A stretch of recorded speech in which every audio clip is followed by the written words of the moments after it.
It was supposed to be a dream vacation. Warm sun, cool ocean breeze, endless buffets. But for thousands of passengers aboard the Carnival Triumph, that dream turned into a disaster that made headlines around the globe. Day one started like any other cruise. Families, couples, and friends excitedly boarded the ship in Galveston, Texas. Spirits high, phones snapping pics. You could picture the Instagram stories already being lined up. Kids ran along the decks, couples clinked cocktails, and everyone imagined a week of sun-soaked bliss. By the end of the first night, nothing seemed unusual, but below the surface, the calm was deceiving. In the early morning hours of day two, a crucial engine room fire broke out.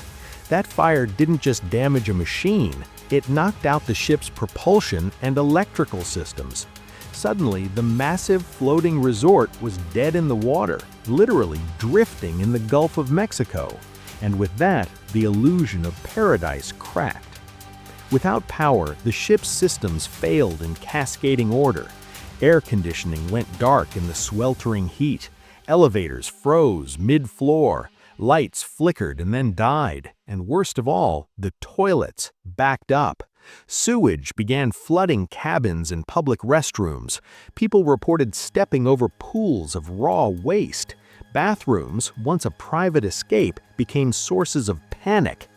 Passengers tried to document the chaos. Phones at 3% battery glowed weakly, capturing glimpses of the nightmare. Videos circulated of hallways with water spurting, of passengers queuing for food like it was a survival drill.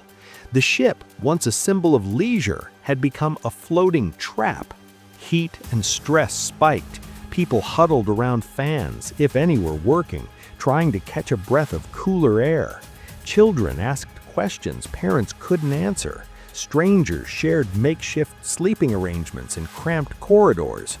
Humor became a survival mechanism, but laughter only briefly masked fear. The Coast Guard began issuing warnings about health hazards.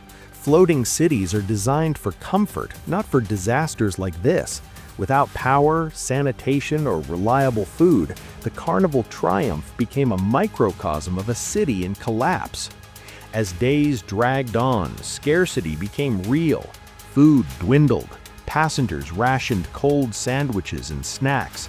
Water was precious. Ice disappeared within hours. Emotional fatigue compounded the physical discomfort.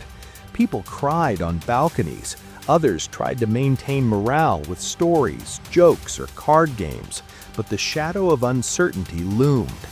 By day 5, tugboats finally arrived, towing the crippled ship slowly back toward port. The ride was jarring and tense. Passengers watched the horizon anxiously, dreaming of solid ground. Relief was overwhelming when they finally disembarked, but it came alongside anger and disbelief.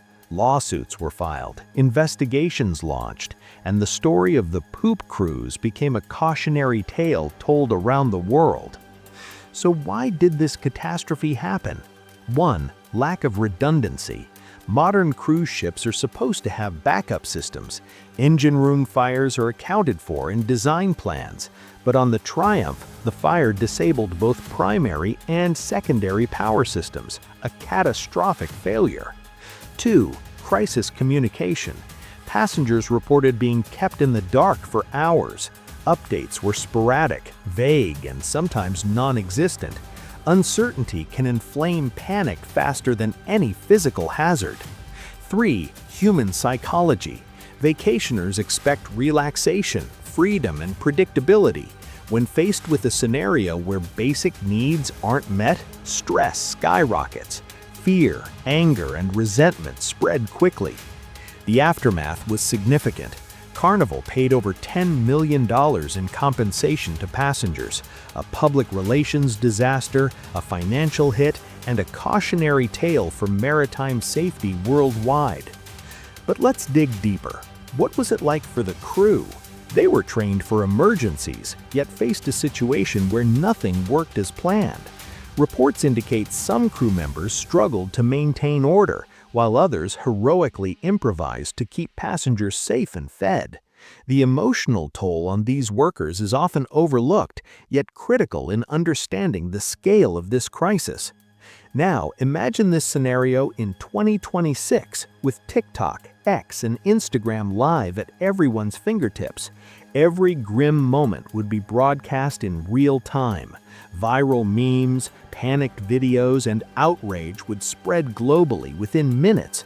Public pressure would be immense, magnifying the catastrophe in ways even the Triumph couldn't anticipate in 2013. This disaster also revealed lessons about technology dependence. Modern cruise ships are marvels of engineering, but they're vulnerable when systems fail. HVAC, elevators, toilets, lighting, all interconnected. A single fire cascading through systems can turn luxury into chaos overnight. It's a stark reminder: the more complex a system, the more fragile it becomes without proper backups. And yet, amid the horror, stories of human resilience emerged. Strangers shared food, families comforted each other, and small acts of kindness kept spirits alive. One passenger described teaching a group of children card games to distract them from the heat and filth. Another helped organize passengers into lines to distribute limited water supplies efficiently. Survival instincts, empathy, and humor became as essential as any life vest. Finally, the Carnival Triumph disaster endures because it was real. Thousands of people lived it, not as extras in a movie, but as vacationers whose expectations of paradise collided with reality.